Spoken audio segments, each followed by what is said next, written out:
Alors on compare, on prend, on teste, on utilise. Puis on jette, on remplace et on amasse. Pas seulement les choses, les personnes aussi.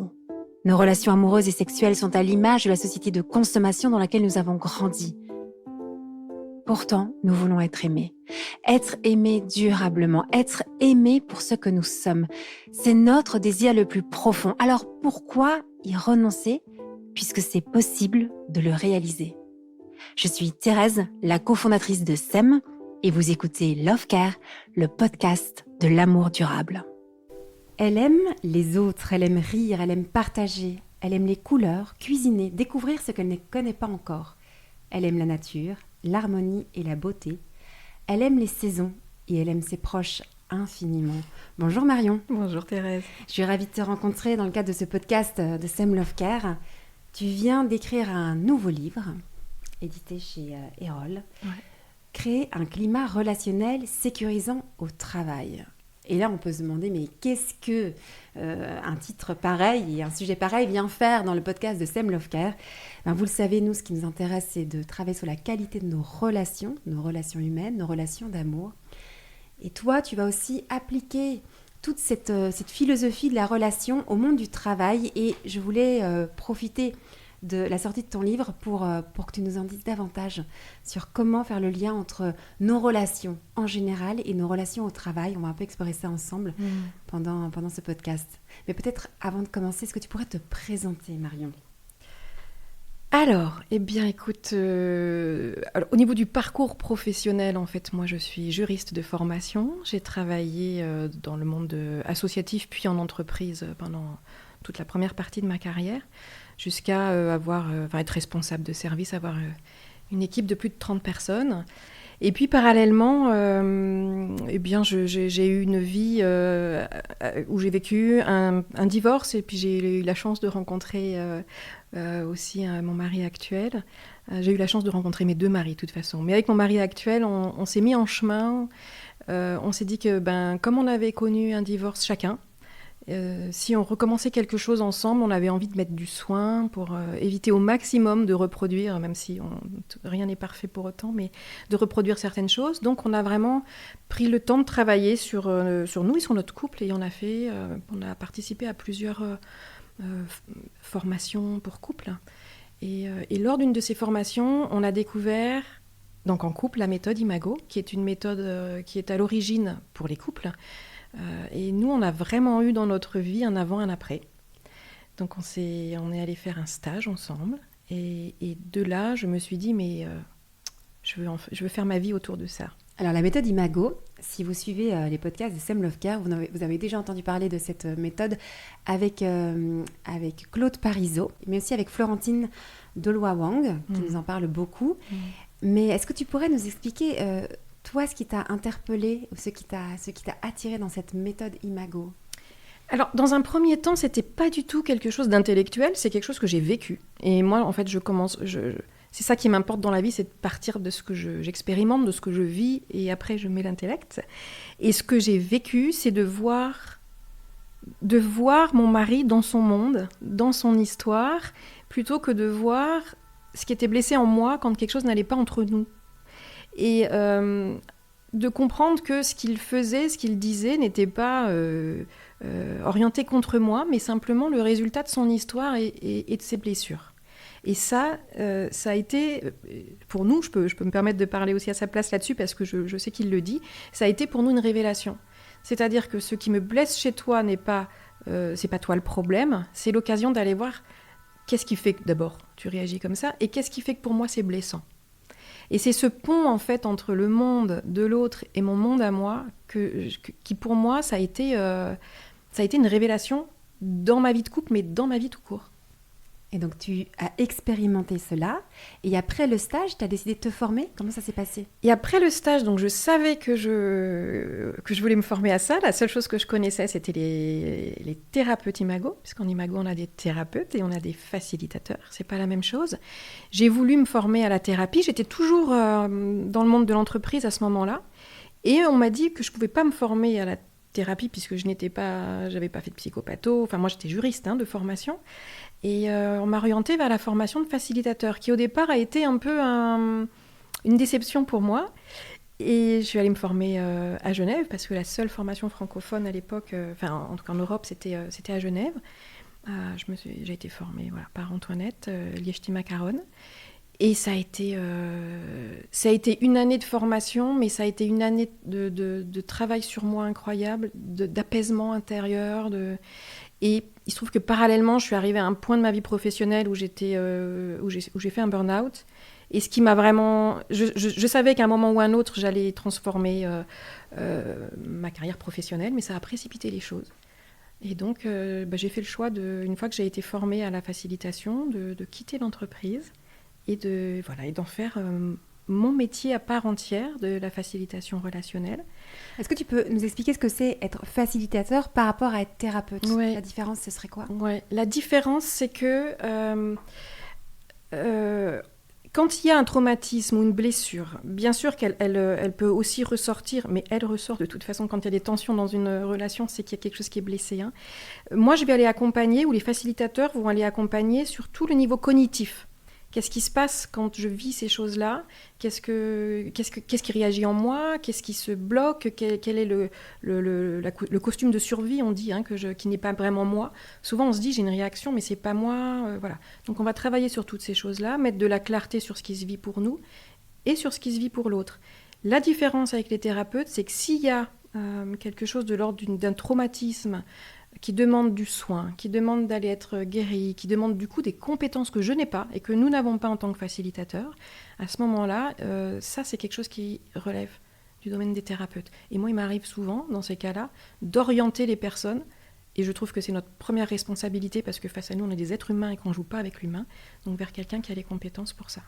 Mais c'est vraiment très intéressant que tu expliques ce métier-là qui n'est pas encore vraiment très connu et peut-être que ça va susciter des vocations aussi de devenir facilitateur quand vous n'avez pas au départ un bagage dans le monde de la psychologie, etc. ou de thérapeute. Ouais. Et si je peux vraiment, c'est pas un métier au rabais, je peux pas être thérapeute, donc je suis facilitateur. Juste pour la petite anecdote, il se trouve que je suis la première en France à vivre uniquement de ça.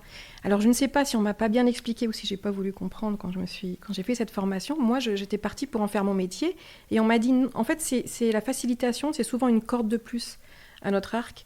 On a des avocats qui se forment à la facilitation, on a dans le domaine du soin aussi, voilà. Et moi, j'ai fait le pari d'en faire mon métier à plein temps. Et du coup, je suis la première Méliana qui se forme maintenant aussi, donc c'est super. Bravo. Et ça me fait penser quand même au métier de médiateur, dont on a déjà parlé un tout petit peu dans ce podcast. Ce serait quoi la différence entre un médiateur et un facilitateur ? Alors, je ne connais pas suffisamment la médiation, je risque peut-être de dire des bêtises. Ce que je pense sur la différence, en tout cas, c'est que le médiateur, il va vraiment être le lien entre les personnes, mais j'ai le sentiment qu'il ne met pas forcément les personnes en lien directement. Je ne sais pas si tu vois ce que je veux dire. Nous, en tant que facilitateurs, en fait, on a un peu un côté où on est à l'extérieur, et ce qui est important pour nous, c'est de vraiment recréer le lien, puisque toute la théorie Imago est basée sur le soin qu'on porte à la relation, ce qu'on appelle l'espace relationnel entre les personnes. Donc on ne va pas se crisper sur une difficulté ou un conflit, on va vraiment rétablir la qualité du lien entre les personnes. Et le facilitateur, c'est ça son travail. Mais j'adore ce métier, c'est trop beau. Ah oui. Tu fais un super métier. Je suis ravie de rencontrer la première en France qui fait à temps plein ce métier-là. Ouais. Et je suis sûre que ça va susciter des vocations parce que c'est un très beau métier et certainement important. Alors, on va refaire le lien. Donc, tu dis que tu vis un divorce, tu reconstruis une relation d'amour avec un homme que tu rencontres, avec qui tu te dis on va quand même un peu se former ensemble pour essayer de vivre notre amour. Tu fais ces stages Imago, tu as une révélation. Et alors, comment est-ce que tu te dis que tous ces outils que tu apprends, et même la facilitation, tu vas le mettre au service de l'entreprise ? Qu'est-ce qui se passe là dans ce passage ? Alors, déjà, j'ai plusieurs casquettes, puisque j'ai un cabinet aussi où je reçois des personnes dans privées. Hein. D'accord. Mais donc, je te rappelle qu'à ce moment-là, moi, je suis dans le monde de l'entreprise. Je suis manager, j'ai 32 personnes dans mon service et j'ai des difficultés avec ma direction. Et après, je suis devenue aussi chargée de mission. Et je découvre ces outils qui me changent la vie, qui changent la vie de couple. Et je me dis, mais il y en a tellement besoin aussi au cœur du monde du travail. On dit entreprise, mais c'est aussi vrai. Moi, j'interviens dans des associations, j'interviens avec des artisans, j'interviens dans des start-up, des grosses entreprises, des petites entreprises. on est en relation partout. Et la question, c'est celle des relations et c'est celle qui est au centre de tout.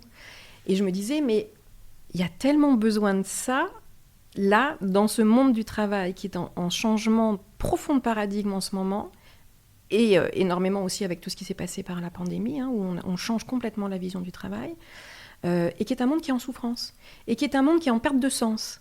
Et je me dis, mais ces outils-là, ils répondent justement à toutes ces questions-là. Il y a quelque chose, moi, qui m'a toujours interpellée, c'est que on passe énormément de temps au travail, et souvent bien plus que dans notre vie familiale et conjugale, en termes de quantité de temps partagé. On a plus de projets souvent avec ses collègues qu'avec son partenaire de vie, son conjoint. Et donc, tu as bien raison de te dire comment est-ce qu'on va faire pour que ces relations se passent bien. Parce que finalement, statistiquement parlant, c'est quand même là qu'on va consacrer la majeure partie de notre temps. Oui, tout à fait. Et juste avant de répondre à cette question qui est très importante, le dénominateur commun entre la vie de couple, entre les relations au travail, c'est soi, c'est nous. Et la première relation, c'est la relation à soi. Donc cet outil, il est valable partout, dans toutes les relations. Et on est des êtres de relation. On est en relation du matin au soir, du début à la fin de notre vie. Donc c'est applicable un peu partout, vraiment. Mais en quoi les relations qu'on peut vivre au travail peuvent nous toucher personnellement et impacter quelque chose de l'ordre plus, on va dire, de l'intime de notre vécu? Ouais. Parce que c'est ce que tu dis, on passe énormément de temps au travail. Les jeunes générations investissent complètement aussi la question du travail différemment. Mais c'est très impactant. Enfin, moi, pour avoir fait un burn-out, j'ai eu la chance de ne pas aller jusqu'à la dépression, mais il y a des gens, ça peut aller jusqu'à toucher l'élan vital. C'est-à-dire que là où je suis en relation, que ce soit dans mon couple, dans mon travail, c'est ma vie qui est en jeu quelque part, c'est mon élan de vie. Donc c'est... Bien sûr que dans le monde du travail, si je vais travailler le matin, que j'ai la boule au ventre, que j'ai pas de reconnaissance, ou que je me sens jugée, ou que je me sens pas entendue, ou que je me sens dans une injustice, je me sens exploitée, mais je suis touchée dans mon élan de vie profondément. Donc ça a un impact jusque-là, quoi. C'est très interpellant pour moi qui ne viens pas de cet univers du monde de l'entreprise de constater à quel point les personnes sont nombreuses à frôler le burn-out ou carrément vivre un burn-out. Même à ce micro ici de Lovecare, j'ai l'impression que c'est quasi un dénominateur commun presque de toutes les personnes qui sont intervenues. Comment ça se fait, ça ?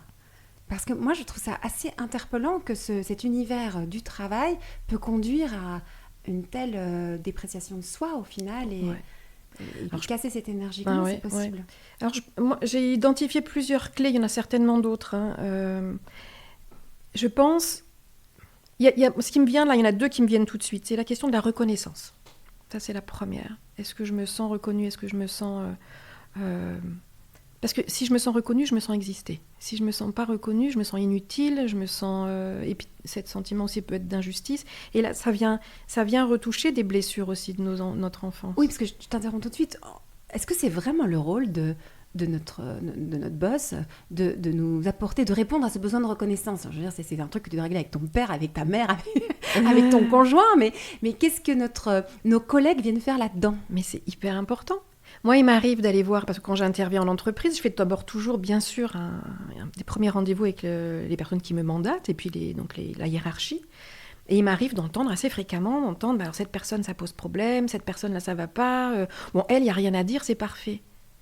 Mais il n'y a rien à dire. Mais ça remonte, alors après, moi, il ne faut pas mettre sur ce sujet-là, mais ça remonte aussi à notre système éducatif.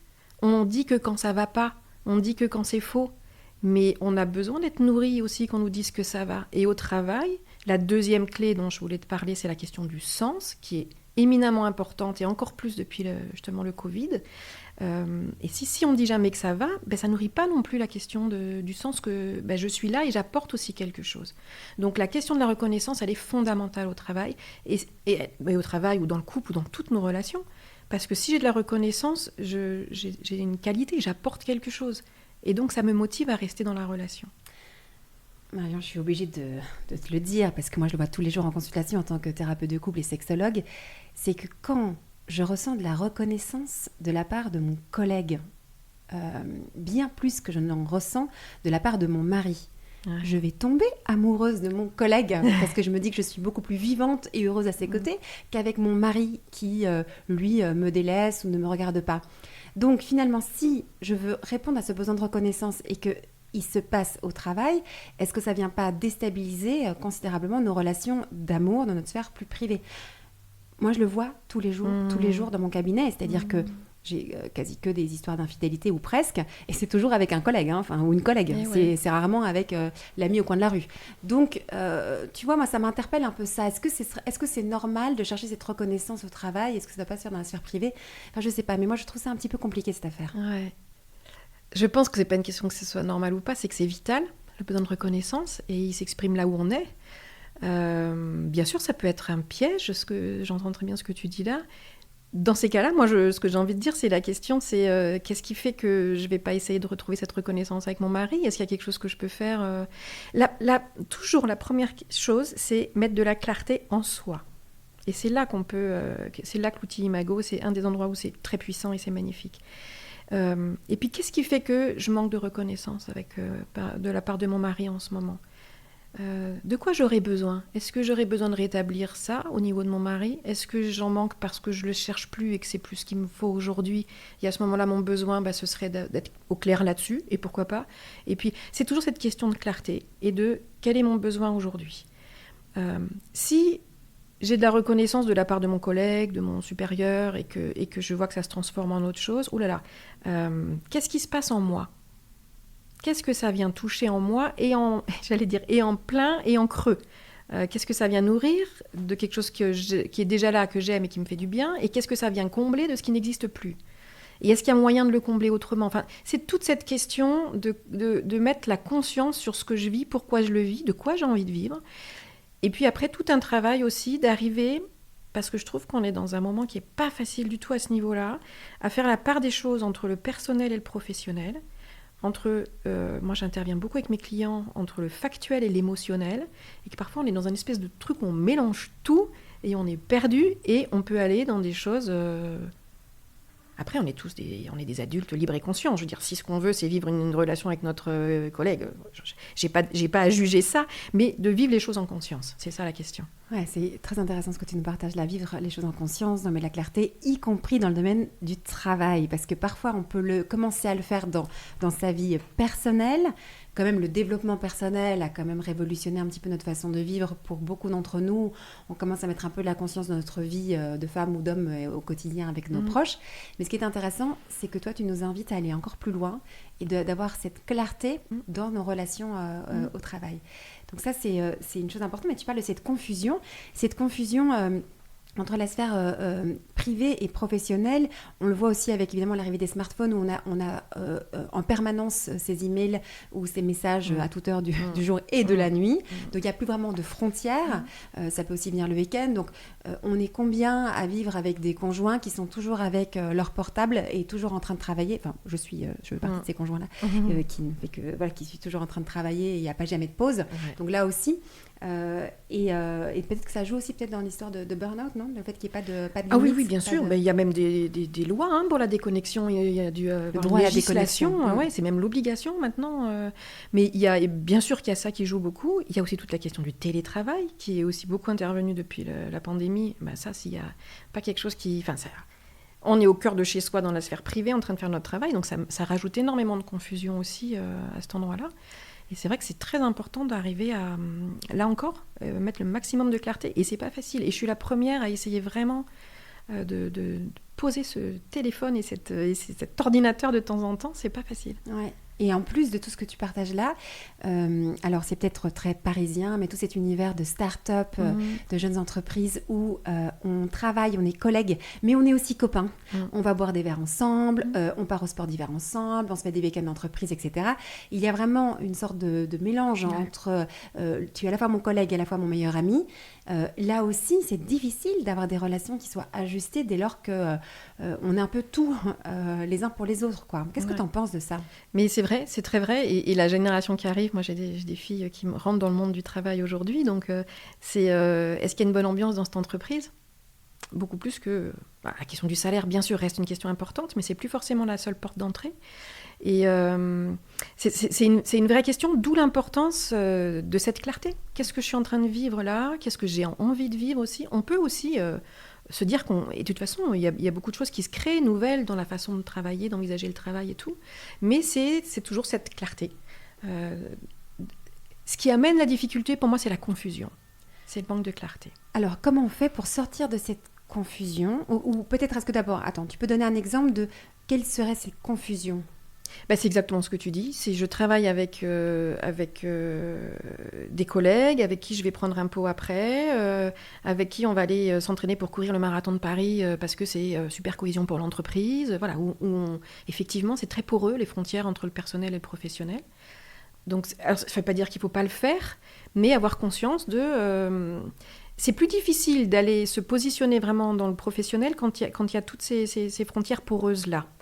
Je vais plus avoir de difficultés à dire non à mon boss ou à me concentrer sur quelque chose comme ça si je sais qu'on va aller courir le marathon ensemble. Je ne dis pas encore une fois qu'il ne faut pas le faire, mais c'est vraiment mettre de la clarté sur quelle est ma posture professionnelle et quelle est ma posture quand j'arrive plus sur des relations personnelles. Et tout comment je nourris la relation, cet fameux espace relationnel, on en revient tout le temps là. Hein. Mon espace relationnel avec mon supérieur, normalement, il est sur le plan du travail. Mais si je vais courir le marathon avec lui, on ne peut plus être sur ce plan de travail. Ou si je vais boire des verres avec lui, ou si je fais la fête avec lui, dans des grosses soirées comme toutes les entreprises font aujourd'hui, les jeunes entreprises, où il y a des grosses soirées, il y a de l'alcool. Je peux plus avoir ce type de relation-là avec mon boss. Si je danse avec lui et en même temps, c'est lui qui me donne mon salaire. Ouais. C'est là où il y a plein de choses à réinventer. C'est vrai qu'on est très loin du management du début du siècle, quoi, hein, avec le management vertical. On n'a pas le même respect de la hiérarchie. Tout bouge, tout change. Alors, je ne sais pas ce qu'il y aurait à faire, parce qu'on en est pour l'instant dans le constat qu'il y a un vrai changement de paradigme.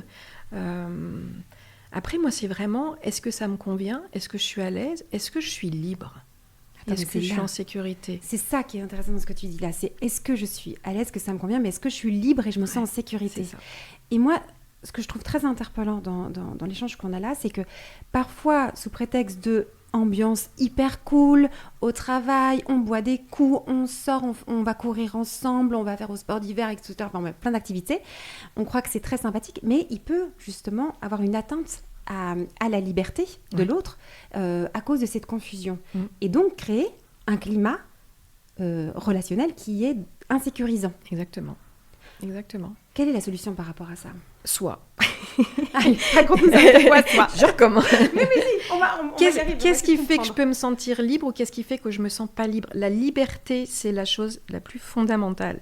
Est-ce que je suis libre de ce que je fais ou est-ce que c'est quelque chose qu'on m'impose ou que je m'impose parce que, quand j'étais petit, j'avais besoin d'être aimée, donc j'ai fait des choses qui n'étaient pas vraiment moi. J'ai mis de côté des parts de moi parce qu'elles n'étaient pas les bienvenues. Il y a tout ce modèle aussi dont on est emprunt, qu'on peut reproduire beaucoup dans le monde du travail, parce que s'il y a aussi la notion de hiérarchie, ça nous ramène beaucoup à la notion de parentalité, etc. Voilà, donc plus on est au clair avec soi sur... là, je suis en train d'accepter ça, d'aller prendre un pot le soir parce que je me dis, il faut que je sois intégrée par l'équipe, j'ai envie d'exister aussi au sein du groupe, j'ai envie d'être reconnue, j'ai envie qu'on m'aime, mais je le sens pas trop parce que je préférerais franchement rentrer chez moi, retrouver ma famille. Là, on sent que c'est pas la vraie liberté, il y a quelque chose à travailler. Mais attends, concrètement, comment est-ce qu'on fait ? Parce que tu ressens ça, tu dis... je sens qu'il faudrait plutôt que j'aille retrouver ma famille ou bien mes amis, tout simplement, et pas prendre ce pot avec ses collègues. T'as vu, je fais de lapsus avec ses amis, donc non, pas avec ses amis, avec ses collègues, justement. Comment on fait pour affirmer sa liberté dès lors que ça fait partie de la culture d'entreprise d'aller boire ce verre ? Et tu as dit un mot qui est très très important, c'est le mot de la culture d'entreprise. Et tu vois, il y a beaucoup de jeunes aujourd'hui, il y a des jeunes aujourd'hui dans des études, des formations post-bac qui appellent à ne pas rentrer dans certaines entreprises parce que justement la culture, les valeurs qu'il y a derrière sont des valeurs dans lesquelles ils ne se retrouvent plus. Moi, j'ai des jeunes qui viennent me voir, notamment un auquel je pense, qui travaillait dans le monde de la finance, qui gagnait extrêmement bien sa vie, et qui était mal. Voilà. Et tout un travail d'accompagnement a permis de nommer le fait que en fait, les valeurs qui sont défendues derrière ne sont pas du tout les siennes et que c'est impossible pour lui de continuer à travailler là. Il y a beaucoup de burn-out qui viennent de là. Cette question du sens, au service de quoi je suis. Donc tout ça, c'est un peu un détour pour te répondre. Si je suis dans une start-up, que la culture de la start-up, c'est d'aller faire des trucs ensemble, où effectivement les frontières sont très poreuses entre le personnel et le professionnel. On va louer un Airbnb ensemble à Barcelone pour aller travailler une semaine avec des équipes qui viennent d'Allemagne. Voilà. Si c'est quelque chose dans lequel je m'épanouis, parce qu'au moment de ma vie aujourd'hui, avec mon âge, avec mes aspirations, eh ben, ça correspond à ce que je veux vivre, bah, c'est super. Et ben, si c'est pas le cas, ça peut être que le milieu dans lequel je suis n'est pas celui dans lequel j'ai envie et besoin d'être pour l'instant. Donc, le conseil que tu donnerais, c'est de régulièrement se poser la question, est-ce que je suis bien ? Est-ce que ça m'épanouit ? Est-ce que je suis à ma place ? Est-ce que je suis à ma place ? Ouais. Okay. Mais j'entends ça. Est-ce que je suis à ma place ? Je suis bien, mais parfois, on peut être extrêmement bien dans ce genre de culture d'entreprise parce que c'est sympa, en fait, et qu'on s'amuse. Mais quand on a un engagement avec quelqu'un, qu'on a construit sa famille avec cette personne, parfois, on peut se sentir très bien, mais notre conjoint peut ne pas être à l'aise avec ça. Peut se dire j'aime pas quand mon mari part faire ses séminaires d'entreprise. Je sens qu'il y a quelque chose qui n'est pas ajusté. Il va boire des coups avec ses collègues, mais évidemment qu'il y a 9 chances sur 10 qui me trompent à ce moment-là. Moi, je suis la dernière des idiotes à ce niveau-là. Enfin, on le sait très bien que l'infidélité, elle existe. Alors même si mais non, pas dans ma boîte, c'est des conneries tout ça. On sait très bien que, en fait, dès lors qu'on est dans un environnement comme ça où à la fois c'est sympa, il y a de l'alcool, on rigole, etc. Bah forcément, ça désinhibe.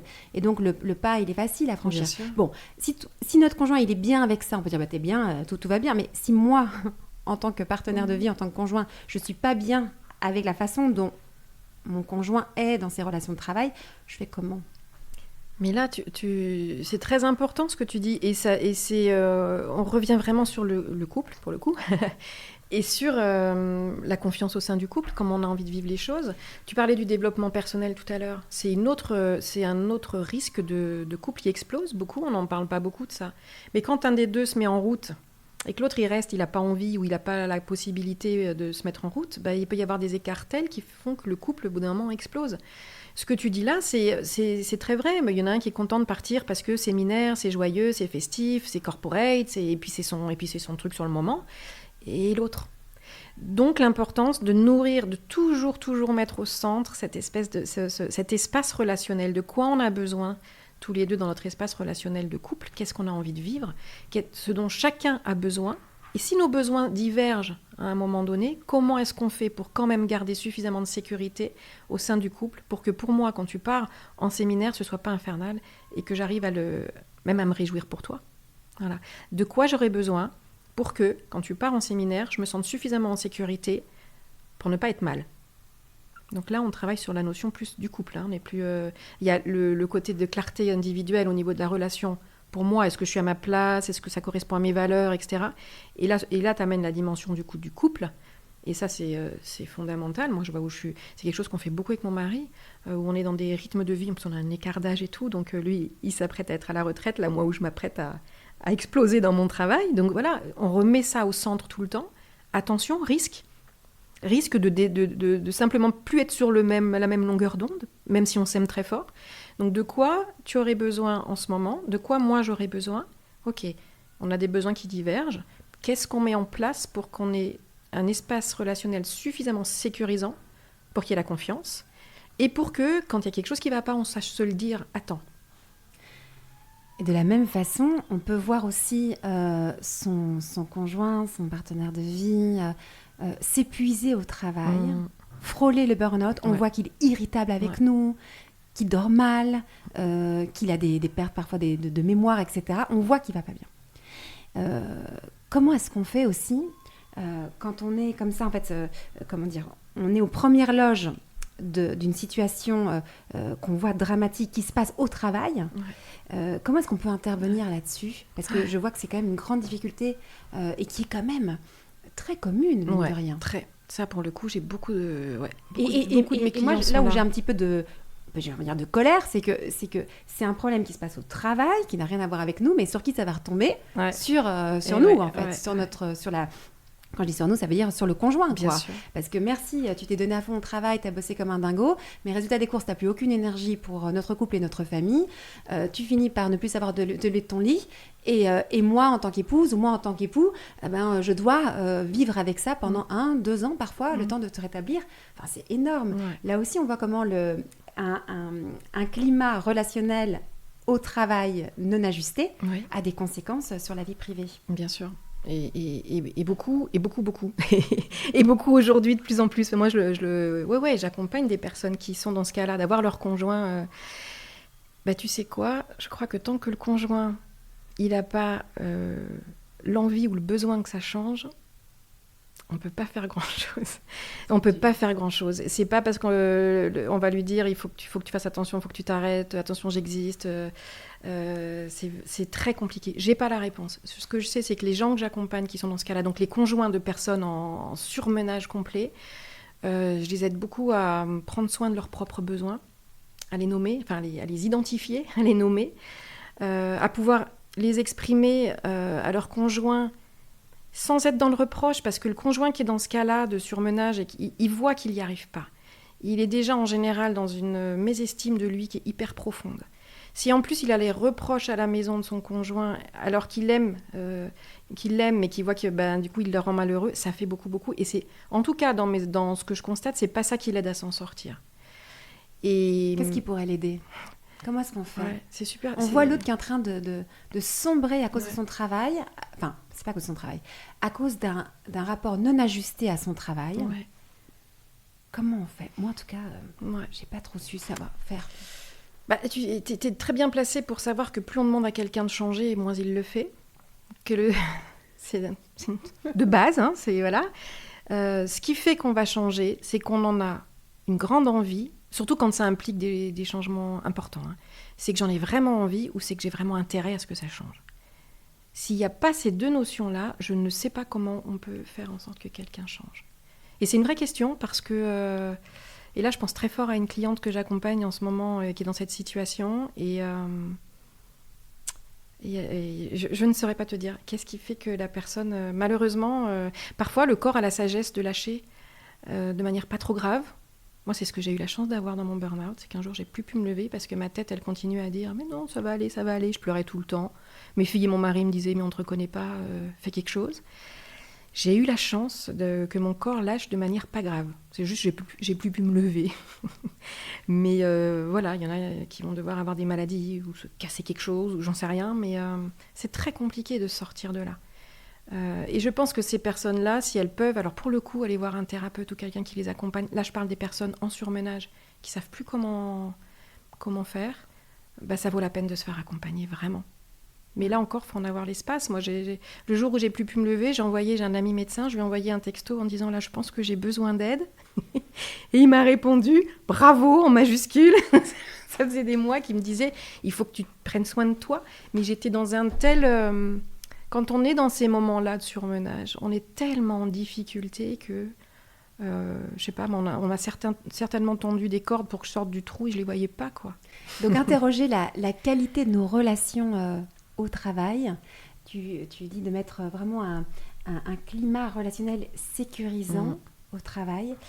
Comment est-ce qu'on fait très concrètement ? Est-ce que tu aurais 2-3 petites clés ? On ne va pas tout dévoiler, hein, le reste se trouve dans le livre et je vous invite à le lire, mais quelques clés, on fait comment ? Les clés, c'est vraiment... Alors, moi, quand j'interviens, par exemple, je vais toujours commencer par un entretien individuel avec chacun. Qu'est-ce qui se passe dans mon monde ? D'abord, le besoin tellement important aujourd'hui de se sentir entendu et compris dans ce qu'on vit. Et très souvent, je me rends compte que déjà, cette étape-là, elle est extrêmement guérissante. C'est-à-dire que souvent, ce que les gens attendent dans le travail, moi j'entends souvent on n'est pas considéré, ils tiennent pas compte des retours terrain, de toute façon ils s'en fichent de ce qu'on dit. Simplement se sentir entendu, compris dans ce qu'on vit, même si on n'a pas forcément la réponse qu'on souhaite de notre supérieur, c'est déjà très important. Première chose. Deuxième chose, arriver à comprendre quels sont les enjeux de celui qui est en face de moi. Parce qu'il peut m'agacer dans ses demandes. Là, j'ai travaillé la semaine dernière sur des relations interservices, par exemple entre la production et la qualité, service qualité, qui ont chacun des enjeux différents. Donc, ça peut créer des frictions parce qu'ils ne se comprennent pas. C'est ça l'imago, hein. C'est aller à la rencontre de qu'est-ce que c'est le monde de l'autre, qu'est-ce que sont tes objectifs, pourquoi tu me demandes, qu'est-ce qui fait que tu vas être amené à me demander de cocher des cases pour ta qualité, alors que moi, ça me prend du temps sur la prod. Voilà. Donc ça, c'est la deuxième étape. Être curieux de la personne qui est en face, de ses objectifs, de ses contraintes, etc.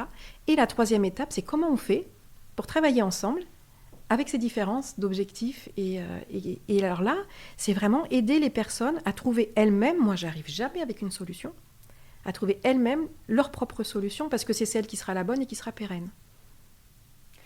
Mais ça veut dire aussi que quand on a une difficulté relationnelle au travail, de bien s'appliquer cette idée que ça regarde, enfin, je veux dire, l'autre est dans son monde, enfin de ne pas prendre tout au niveau affectif, au niveau personnel, parce qu'on nous fait une remarque désobligeante. C'est d'avoir le même état d'esprit que dans la relation de couple ou amicale. Okay. Exactement. Et tu sais, en Imago, c'est ça. Ça t'appartient et ça m'appartient. En Imago, on dit la règle des 90-10. Quand je suis blessée, touchée par une réflexion, une phrase qu'un collègue m'a fait le matin et qui vraiment me met en colère, par exemple, alors que mon collègue à côté, il s'en fiche complètement. On dit que le collègue qui m'a mis en colère comme ça, il est responsable pour 10%. Il est le déclencheur, c'est-à-dire 10%. Il l'a peut-être dit sur un ton désagréable, il l'a peut-être... Voilà. 90%, ça parle de moi et ça parle de mon histoire. Donc ça, c'est fondamental. Et ça, c'est aussi vrai avec mon mari, qu'avec mon collègue, qu'avec mon boss, qu'avec mes enfants.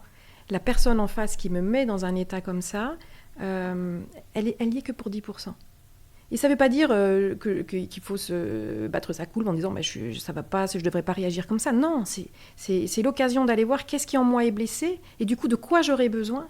Et plus on met de la conscience là, plus on se pacifie. C'est ce que je te disais par rapport à cette formation que moi j'ai suivie, où ça m'a pacifiée. Et plus je suis pacifiée à l'intérieur, plus mes relations seront pacifiées. C'est comme ça que ça fonctionne. Donc ce truc des 90-10, c'est quelque chose d'extrêmement important. Il y a plusieurs petites clés comme ça qu'il y a dans le bouquin, mais qu'il y a dans la théorie Imago, qui nous permet de comprendre comment on fonctionne en relation. Et ça, mettre du soin sur nos 90%, c'est super important. Et on va même plus loin dans Imago. On dit que l'autre, le déclencheur qui nous énerve, c'est un cadeau qu'il nous fait. Parce qu'il va nous permettre d'aller grandir en conscience dans notre propre relation. Et quand on avait fait le stage de couple avec mon mari, notre Carlo Trippi, celui qui est l'animateur, nous avait dit « Nous, on vous invite à mettre un bouquet de fleurs à la maison à chaque fois qu'un conflit éclate entre vous. Parce que vous avez derrière le cadeau de faire grandir votre relation et de grandir chacun. » Et est-ce qu'on mettrait des bouquets de fleurs aussi au travail alors ? On pourrait.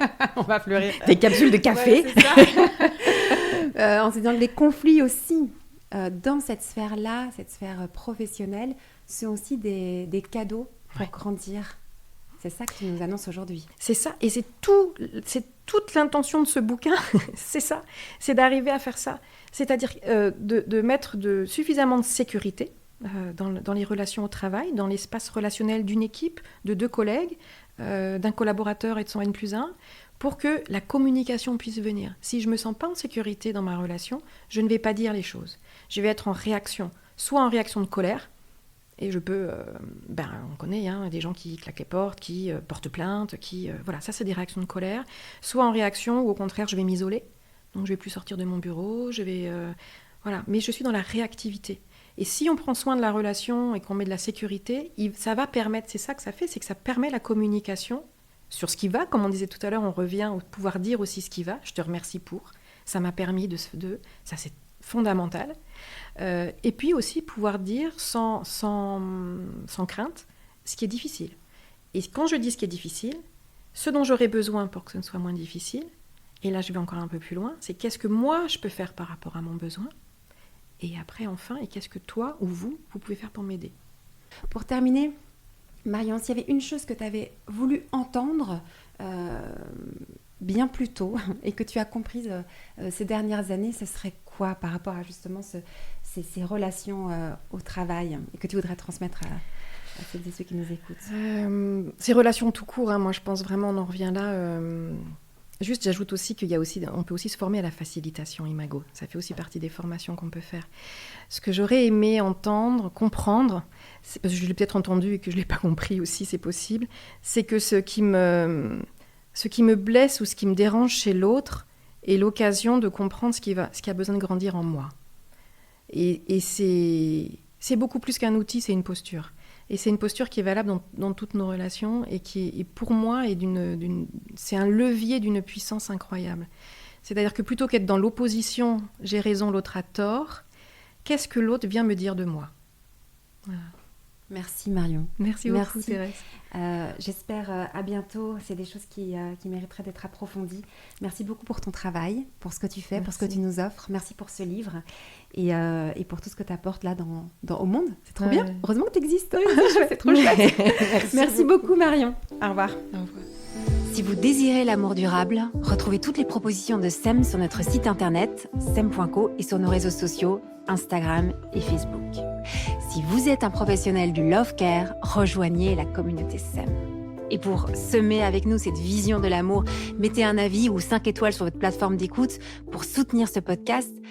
Venez signer notre manifesto et surtout, parlez de SEM autour de vous. Parlez-en à vos amis, à vos familles, à vos collègues qui ont tant besoin d'être outillés et accompagnés pour vivre leur désir le plus profond, aimer et être aimé durablement. Ensemble, nous réussirons à opérer la révolution de l'amour.